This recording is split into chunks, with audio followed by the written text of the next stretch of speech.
Kia NBA Shootaround, and it is a historic day. We have a new president, and we have a real big doubleheader. Stuart Scott, along with Jalen Rose and Avery Johnson, these guys had a long NBA career. My basketball summit came by getting beat one-on-one by the newly elected president-elect Barack Obama, and I'm proud to say that he really handed it to me on the court. He got a left-hand jumper just like me and Avery does. So that's what it was. Right, it's a lefty thing. You got to force him right, Stuart. I forced him right, and he still took me to the rack. I don't understand that. First up, the Bulls against LeBron James and the Cleveland Cavaliers. Whole lot going on. And also our second game, the Warriors against the Nuggets. It is the Allen Iverson-less Nuggets, which is kind of where we start. Not every day an MVP gets traded for a finals MVP 1 week into the season, but on Monday, that's what happened. AI traded back to the East to the Pistons. In return, Nuggets get 2004 finals MVP Chauncey Billups and Antonio McDyess, a major shakeup to start this season. Here's a look at both stars, AI and Chauncey, a combined 25 years experience in the league. Iverson, of course, one of the most prolific scorers of his generation. Chauncey, though, known for coming through in the clutch. The answer, 9 All-Star appearances. Chauncey Billups has 3. Guys, on paper, a lot of people think, all right, why make this deal? So I'm asking you guys, why make this deal for both teams? Well, if you're the Denver Nuggets, you're trying to bring stability to your team and your backcourt. And Chauncey Billups can do that not only to the locker room, but also on the court, and defensively in particular, playing in the Western Conference against the likes of Chris Paul with the Hornets, Darren Williams with the Utah Jazz, Steve Nash of the Phoenix Suns. Is Chauncey quick enough to cover those guys? All those guys are like zip, zip, zip kind of guys. I feel like Dick Vitale. Nobody can stand in front of those guys. It's a 5-man team defensive effort, but he has the ability to, and I think he's going to bring that, along with a championship pedigree. This guy's played in the Eastern Conference Finals, coach, 6 straight years, won an NBA title, Finals MVP. He's going to bring stability and credibility to that team. And also, Stuart, he brings a post-up game from the point guard position that they didn't have with AI. And that's going to put pressure on all of the point guards that we've just mentioned.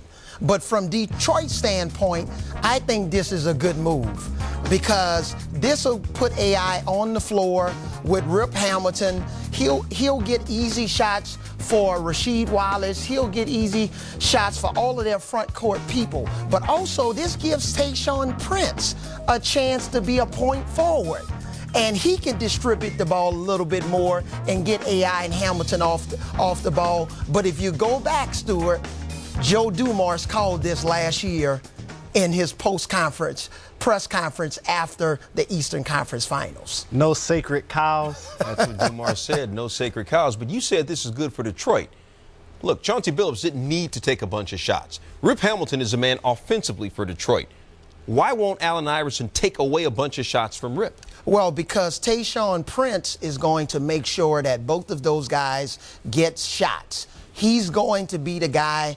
He's going to be the waiter. He's going to set the table and serve both of those guys. And I think this gives them even more speed on the perimeter to get out and run a little bit more, which I know Michael Curry wants to do. Billups, as we said, will not be in action in Game 2 because he has not had his physical with Denver, but Carmelo Anthony will be in action. Billups, though, becomes again, for Chauncey Billups, the answer to a trivia question. He's the only Denver Nugget player ever who was actually born in Denver and one of only 3 Nuggets to actually be born in Colorado. With more on the economic side of this trade, we bring in our own J.A. Adande. Jay, economically, from a business side, what's going to come of this trade? Well, the important thing for Detroit is that Iverson's contract, almost $22 million, expires at the end of the season. That creates salary cap room for this season and, more importantly, for 2010, which is the big free agent class that includes Dwayne Wade, LeBron James, etc. Chris Bosh, another potential person who's been mentioned as a possibility for the Detroit Pistons. If they had kept Chauncey Billups, his contract goes beyond that 2010, even into 2012 if they had picked up the final option. So now they're back. They've got some freedom, some flexibility, and they're looking to be major players in the free agent market come this year when, don't forget, Kobe Bryant could opt out this summer. Just a thought that they're out there. Or next year when it's just the big free agent bonanza class of 2010. All right, Jay, I appreciate it. Can you guys see LeBron James or Dwayne Wade or Kobe Bryant in Detroit? I'm a Detroit native. Of course I can. Of course you can. I'm buying season tickets right now. But to be honest, if I'm LeBron James, that's probably going from apples to oranges, so to speak. Not saying that it's out of the question, but I just don't think that that's probably the move that he will make. I think if he was to leave Cleveland, it'd be for the dollars that he can make in an endorsement world. In the endorsement world, money comes from New York or Los Angeles in particular. And I think if LeBron leaves Cleveland, it's going to be to a situation like New York. A total fresh start with an upstart team that's probably not going to just bring in LeBron. They're going to try to bring in another star with all of the money that they're going to have at that particular time. All right, we'll get more from J.A. Adande in just a little bit.